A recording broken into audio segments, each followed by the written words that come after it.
Said nothing more manly than talking about waxing your mustache. There are few things that are more masculine than mustache wax. You're listening to the Real Christian Manliness Podcast with Isaac and Tim Ingram. It's time to get manly.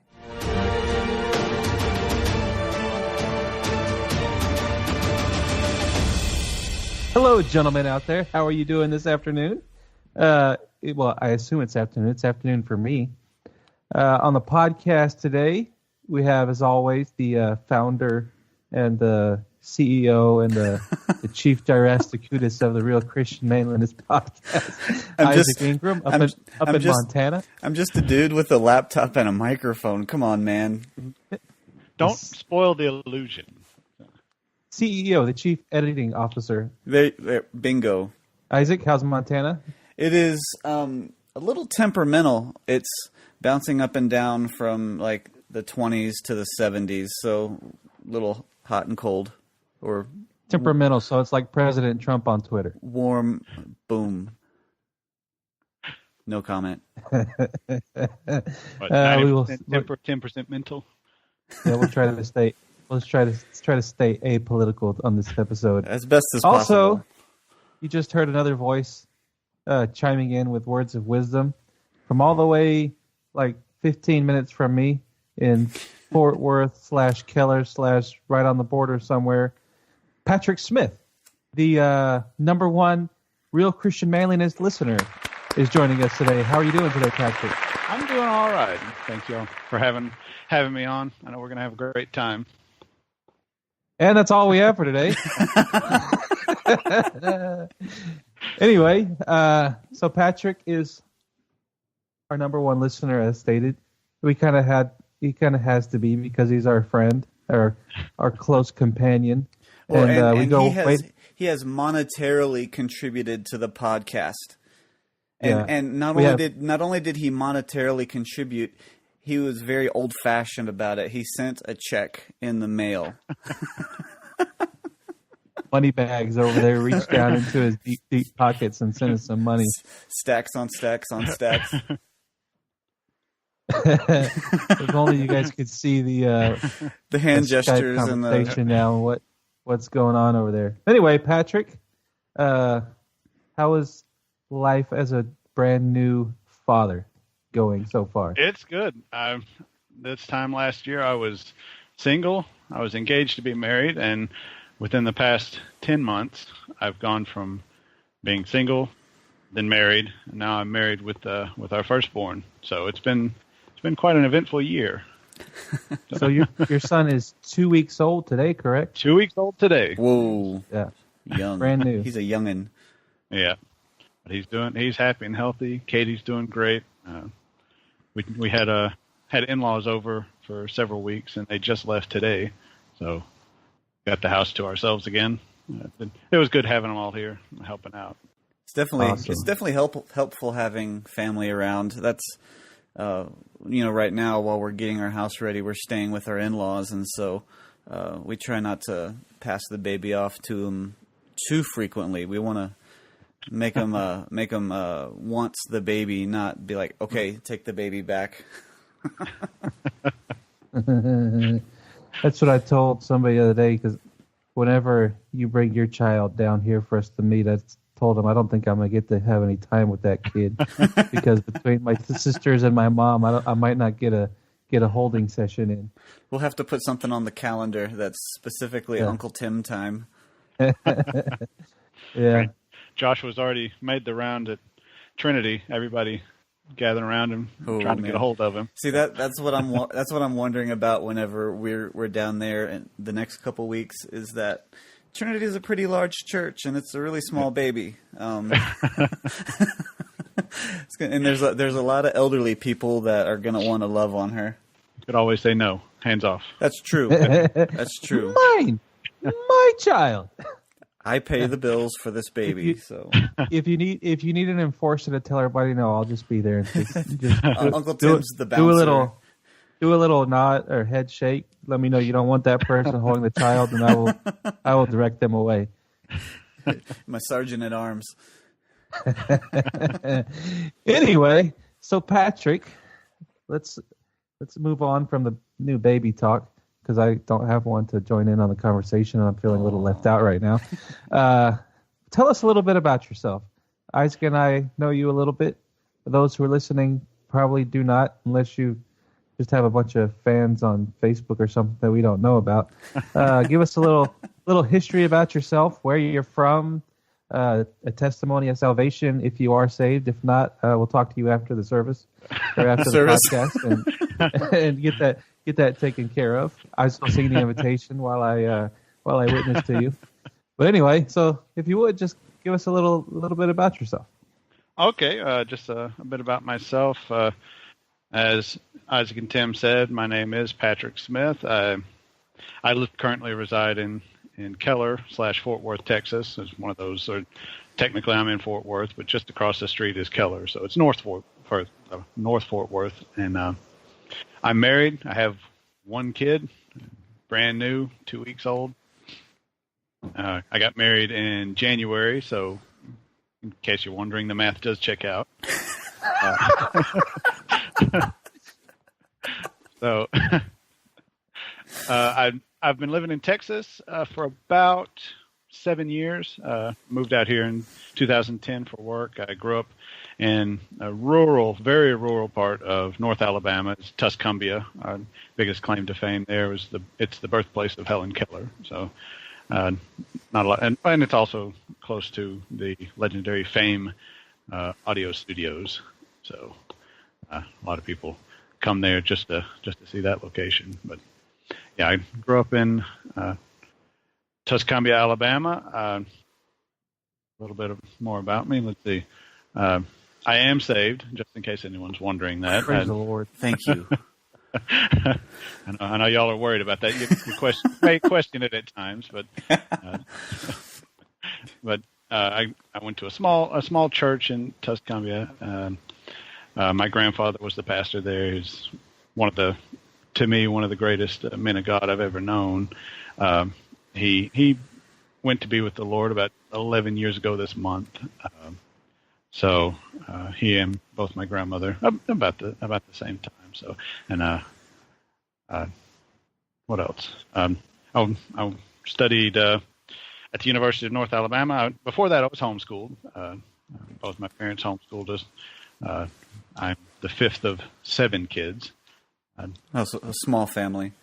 A small family, not too many of us. And we've all, as of this last couple months ago, we've all moved out of the house. So whether or not my parents are starting to feel like empty nesters, we'll see.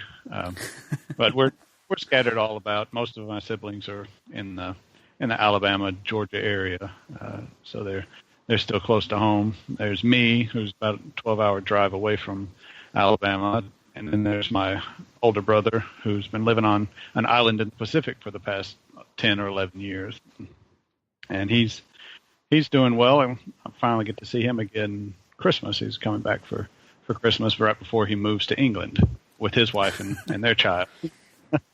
So they're making some big moves. I after graduated from homeschool, I studied at the University of North Alabama. I got my degree in chemistry and industrial hygiene. After that, got a master's degree at University of Alabama at Birmingham, and then I was approached with a job offer for a chemical company in Irving, Texas. It was about 7 years ago. They said, "Hey, you interested in moving?" Well, I didn't have anything particularly holding me back, so hold me down in Alabama. So I was like, "Yeah, I'm good. Let's go check this place out." Because you always hear about Texas in folklore and stories, but I wanted to go see it for myself. So I moved to Texas 7 years ago. Loved it. Loved the people. Don't love the traffic, but I got you. And it's been working for the same company for 7 years, and nice. I've enjoyed it. As far as a testimony, like I said, my grandfather was the pastor of our small church, and I was about 7 or 8 when I really brought up the question of salvation. You go to church. I grew up in a godly home. You hear it, but don't ever really, I guess, I never really understood it. And when I was about 7 or 8, I talked to my mom about it, and it was like, I hear Granddaddy talking about this. What exactly is it? And she went through it with me. What it is to be saved, what it is to put your faith and trust in the Lord, that He died on the cross for you, and that hit me. And I'm not going to say I fully understood it at that point, but I really did, feel the Lord working on my heart. And it was about when I was 14 or 15. I was sitting in church one day, and my granddad, he was also a man of few words. But one thing he did was he did love the Lord, and his whole life was evident of that. And just one sermon, he was talking about just the love of God, how He could do all that He did for us, and when we don't deserve what He's done. And I saw him, break down and cry right there at the pulpit. And as a 14, 15-year-old looking at your grandfather, that really makes an impression on you. And I think that's when I really, really understood exactly the magnitude of it all. And shortly after that, a few years out, or about a few months after that, I was baptized, and I've been loving it ever since. Any further questions on that? We're going to leave it awkward. Okay. Yeah. Awkward. So I was going to ask you, did you move to Texas mainly because of the job, or did In-N-Out have any bearing to that, since apparently In-N-Out's like the biggest thing? In-N-Out was not around in Texas when I moved, so that had nothing to do with it. I'll be honest, I didn't. We're keeping it spiritual. It was all about the Whataburger. I'll be honest. I come from Alabama, North Alabama. I had never been to a Whataburger. First time I came here, I knew I had come home. I went to a Whataburger. I got a Chop House cheddar burger, and I was like, "All right, I can't leave." Well, and I'm making a joke because I keep seeing these articles pop up that say that In-N-Out is preferred over Whataburger, and I'm kind of agnostic as far as that's concerned, because I like both for completely different reasons, and it's not a question of which one's better. It's like one's a big old juicy burger, and one of them's a little bit a different type of burger. Yeah.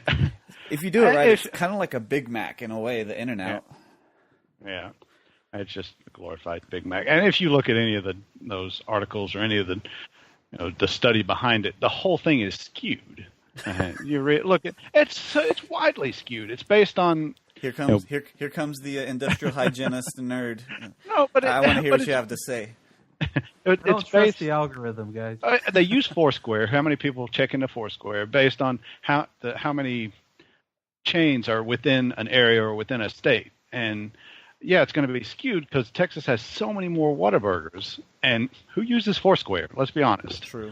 I haven't even heard about Foursquare in like 6 years. Yeah. You know what? Exactly. Nobody.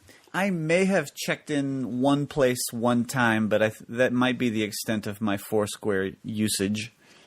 I barely check in on Facebook this day. When you checked in Foursquare, was it In-N-Out? No. It was before In-N-Out came. But, I mean, Tim, if you don't check into someplace on Facebook, are you really there? Yeah. It's like if you're dating somebody, it's not official until you make it official on Facebook. Patrick, are you technically married yet? Yeah, Did you marry Katie on Facebook? Have you changed your status? I think we are. I'm pretty sure we did. Is it complicated? Yeah. She's my baby mama. So let's keep it at that. She's an author and famous, so there's kind of like, do I really want to associate with this guy? Yeah. So anyway, since we're on this greatly spiritual topic of food, tell us about your cooking. Tell us about your cooking exploits, Patrick. Patrick is a famous chef here in our circle of friends? Yeah, just in the circle of friends. Oh yeah, I love cooking, and that's one thing. I haven't done much of it since I got married because Katie's always on top of it. Sometimes I gotta stop her and say, "Let me cook for you, please." But I love. I'm gonna stop you. But when I finally got a house, I decided, hey, I need to get a smoker so I can start smoking brisket. And this is Texas, after all, kind of have to. But yeah, and smoking brisket, sausage, chicken, making cheesecakes. I got to get back into it. Also, but then again, I'm trying to lose some of my extra wedding weight. I'm trying to lose the baby weight. It's a real thing. Yeah. I decided to start eating for two, not because I was. I'm in real trouble if I ever get married. So, there's one thing I want to point out is that Patrick's main claim to fame is he is the founder of Bacon Dependence Day. Tell us a little bit about Bacon Dependence Day. Bacon Dependence Day. Well, a couple of years ago, and we were having. I think we're just getting ready for 4th of July, and I came across an article about, I don't know if it was just a bunch of different bacon recipes, if it was just pointing out how bacon sales have skyrocketed because for some reason millennials love bacon. And I was like, well, let's join our two favorite things, bacon and America. What's more American than bacon? So we, invite a group of our circle of friends to our house for fun times, celebrating America, but only stipulation was if you bring a big dish, you've got to have some form of bacon in it. So we've had several different iterations of foods: bacon wrapped pork loin, bacon chocolate chip cookies, bacon potato salad. So yeah, it's good. I'm hoping to do it next year too. Keep the tradition alive. Anna and I were just talking the other day. It's like since we got a little piece of property now, like a third of an acre. It's like we need to raise a pig so we can have large amounts of pork and bacon. So that's probably not going to happen. But you should. Don't you already have a ready source of beef? Somewhat, yeah. I think we're going to inherit some whenever we finally move. We bought a freezer mainly so whenever I go hunting, I will have a place to put all of the harvested meat. I got a 7.1 cubic foot, so it's not huge, but it's not tiny. Yeah, that'll do good. As far as I know, I don't know how much meat you get from an elk or whatever you're hunting up there. I mean, I listened to that episode with Clayton, and I got inspired, and I started chasing rabbits everywhere. So. With a little Daisy BB gun, or exactly. Hey, you need to come up here and hunt with us, Clayton. He's Patrick, not Clayton. Yeah, Patrick. Sorry, I would invite Tim, but he's not a fan of cooler weather. So I don't like sitting around doing nothing. No, it's not. It's not blind hunting. It's you're walking up and down the mountain. I don't like walking either. If you're not, I will. This I will gladly consume whatever you kill. He will walk into Whataburger, and that's about it. It is 2017. Why do I need to hunt? Because you can fill a freezer full of meat. And I need to get a smoker. That's what I was just thinking when you were talking. I need to get a smoker and see if there's any cool elk meat smoker. So Anna quit smoking? I see what you did there. Wow. Okay, this might be the most derailed we've ever been on an interview, and I'm okay with that. But speaking of cooler weather, this weekend it's supposed to the low. I think it's Saturday. It's supposed to get down to 37 in Texas. Yep, North Texas. Oh, that's what the forecast said anyway. So nice. I think it's in the 60s right now outside. I mean, is it weird now that I've got a son? I just can't wait till he gets old enough so I can. Start really breaking out the dad puns. It's. I don't think you have to wait. I think you need to be in good practice whenever it's that time. Yeah. And I've been given some of them, but I mean, to have someone fully appreciate it, that's different. Is there a dad pun that you've said lately? No, there isn't. I've been looking, trying to find some good ones. Does your wife, does she really roll her eyes, or does she just roll with the dad puns? She dad rolls jokes? with it really well, and she'll try to bust some out for herself. Oh, that poor child. Yeah, he has no hope. There's no hope. I keep telling people, as long as he's got Katie's looks and my height, he'll be all right. So. Well, I wonder. So go ahead. So here's a free pun for you that you can use in the future. So you sit down at the restaurant, and the waiter or waitress comes up and says, "Hi, my name's John. I'll be your waiter today." And you say, "Hi, I'm Patrick. I'll be your guest today." He may dump water on me.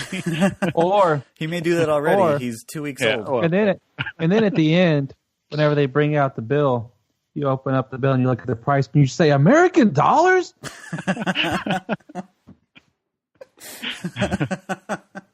I have tried getting a tip for being a really good customer. That doesn't work so much. I was a really good customer today. You're supposed to open up the bill and look and start crying and say, "It said market price. What's market price?" Things. I've always wondered what market price was. It's kind of ambiguous. Down at the stockyards, apparently. It's like the market price of Bitcoin is like 5,700 something right now. Are you serious? It was up at 6,000 on Sunday. I bought my first Bitcoins on Sunday. Well, technically, I didn't. You didn't buy a Bitcoin. I didn't buy any like Bitcoins. I got a fraction. I got a fraction of a Bitcoin. Okay. Yeah. How does that work? I was telling some random person because Bitcoin came up. I think it was in one of my college classes. Like, yeah, my brother bought some Bitcoin. It's like 0.00 something or other. And he's like, "How is that even possible?" I was like, "It's digital. You can divide everything online." Yeah, I really shooting myself in the foot because I remember when I first heard about it, it was at like $50 or $60. Yeah, I remember Bitcoin. that. And if I'd have just spent like $120 and got 2 Bitcoins, I could have cashed in for 12 grand for 12 grand on Sunday and called it a day. The question is the creator going to make more Bitcoin and flood the market? Oh, there's a finite amount. There's like 21 million is as far as they'll go as many Bitcoin as they make. So did they make it? I was looking at all that stuff about mining. You can mine Bitcoins and stuff like that. But they say by the year 2041 or something like that, all the Bitcoin will be mined, and then it'll be done. So, yeah, a bit pickaxe. What is that? How do you mine it? No, they used to be able to like just use your computer, and like basically it's really weird, and you might understand it better than I do, Patrick, if you looked into it because you're vastly superior in intellect. When it comes to computers. But anyway, so you by solving, do you know anything about blockchain? Nope. No. Okay, it's really interesting concept. I don't even know how to explain it, but basically, your computer solves a series of complex problems or math problems, and once you've done a certain amount of that, you get rewarded with a Bitcoin. And people used to do it just off of their computers, but then the computer as the process goes along, the problems get more difficult. So it's more difficult to mine the Bitcoins. So people started making what these things they call miners or whatever. They're basically these things you hook up to your computer that run these complex math problems for your computer, and you actually have to look into things because you can't just buy one of those miners. Because if you buy the wrong one, you'll spend more money in electricity mining for the Bitcoin than you actually get return on your stuff. So you have to buy the right one. So it's really, really complex thing that I've just barely scratched the surface of figuring out.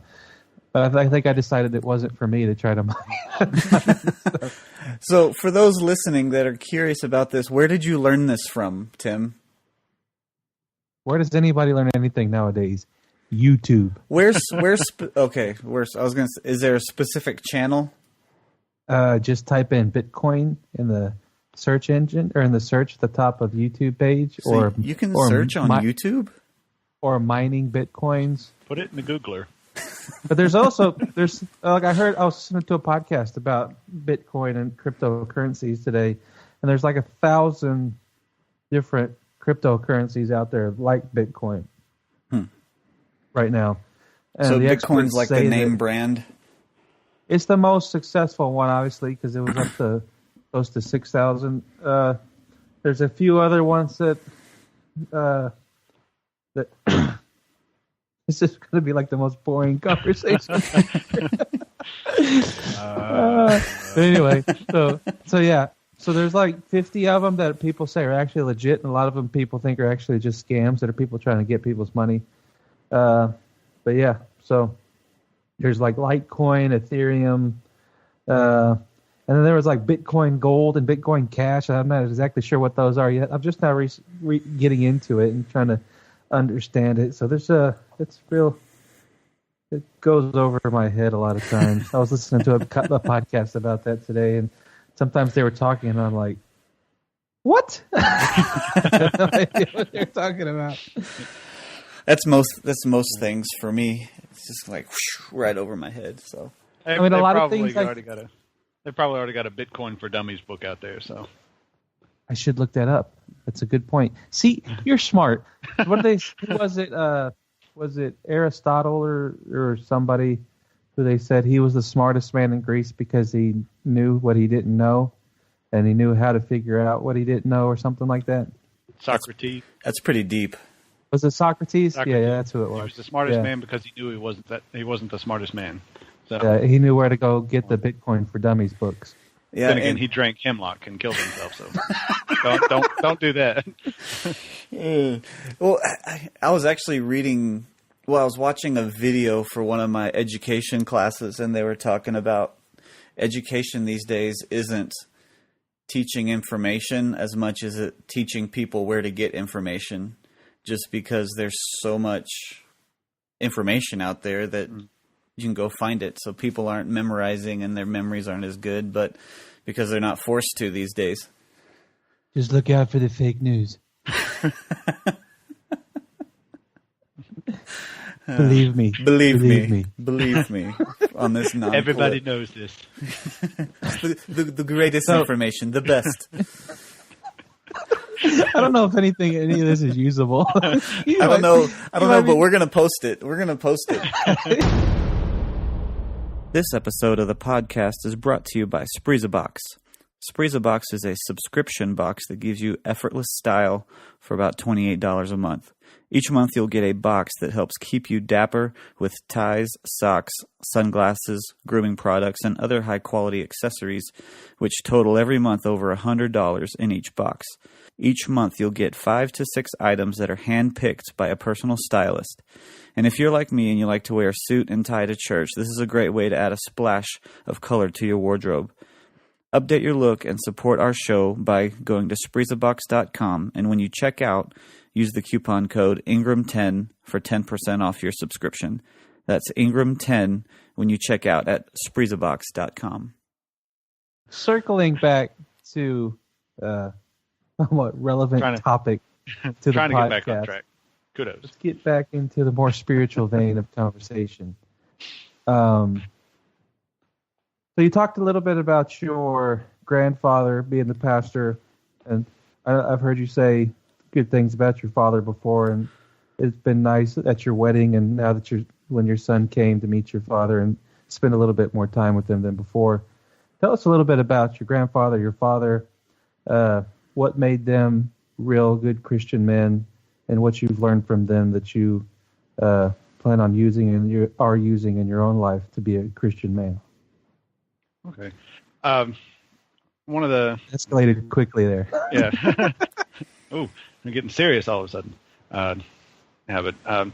My dad in particular, and I don't say this lightly, but if I could be half as good of a dad as he is, I'd be all right. He was always a constant source of encouragement, a steady rock in our family. He always put his family first, put all of us first in everything he did. And I think, kind of going off of that, I think one of the biggest problem with maybe not just men, but a big problem with men in country today is the failure to take personal responsibility, just for anything they do, any mistakes they make, and I understand it. I've been guilty of this myself. Is trying to something happens and you want to pass the blame, and I think that's the big problem with a lot of men today. That's inside and outside of the church, is that something goes wrong and something happens in their life. They don't want to take responsibility for what they did to contribute to it. But that's one thing. My dad was always a steady source of encouragement, and he always provided for us.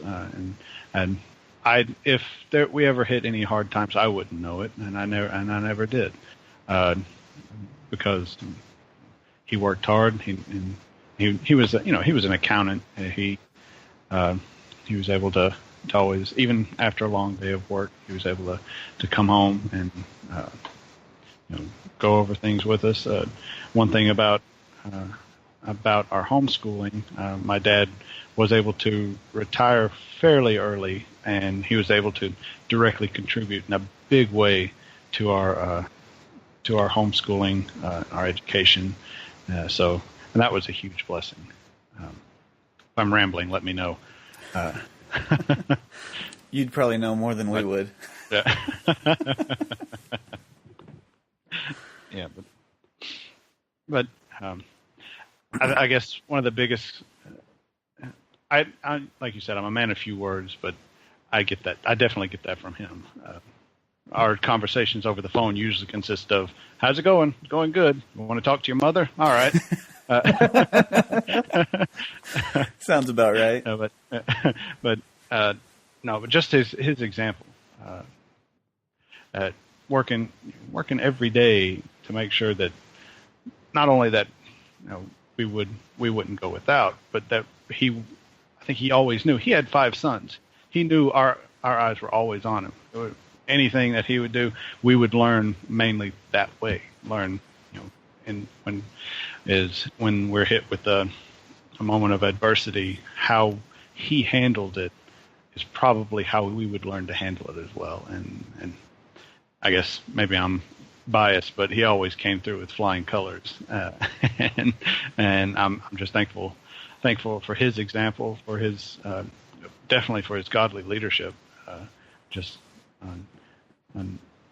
He was never ashamed of the gospel. We would read the Bible every morning, and that's thankfully one thing that I was able to continue that tradition. Just reading the scriptures every morning, and yeah, he's a good guy. So.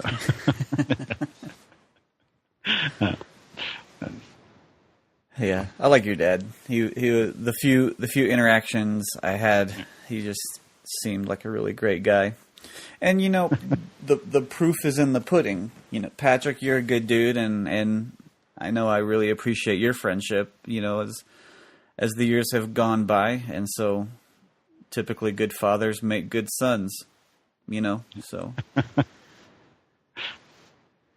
I won't disagree with that. Humility comes through too. Yeah. I didn't know your dad made pudding. Is it good? Yeah. Best banana pudding. Tim, you need to be a dad because you've got the puns. You've got the dad jokes. I have so many puns. So many puns. Oh, man. If I played football, I'd be a punter. I heard the Cowboys were looking. So. No, they need a field goal kicker. Oh, yeah, field goal kicker. Sorry. Yeah. All right. Well, that was an interesting conversation with Patrick. Patrick, thank you for giving up a little part of your day. Maybe it was a good part of your day where you could get away from the baby and new mom for a few minutes. Thanks for having me on anytime, or if y'all need help with anytime we have a guest. I think anytime we have a guest cancel or something, we'll just call you up and all shoot right. the breeze for an hour or so. That's good. Isaac, anything to add before we bid the listeners adieu? No, just thanks for listening. So Patrick is a number one RCM podcast listener. We have a number two that we need to interview. Who's that? AJ Mueller. Okay. So we're looking for a number 3. So comment on Facebook or hit us up on Twitter, and you might be lucky enough to be interviewed. You never know. You get to experience my punness, my punny. Okay, I'm out. Goodbye. Thank you for listening to the Real Christian Manliness podcast. We hope you enjoyed our show. Now, if you could do us a favor, go over to iTunes and leave us a 5-star rating. That way other people can find us easily in the rankings. And if for some reason you don't think we deserve 5 stars, give us whatever you think we deserve, but please explain why we got that rating in a review. Now make sure you subscribe and have a great day.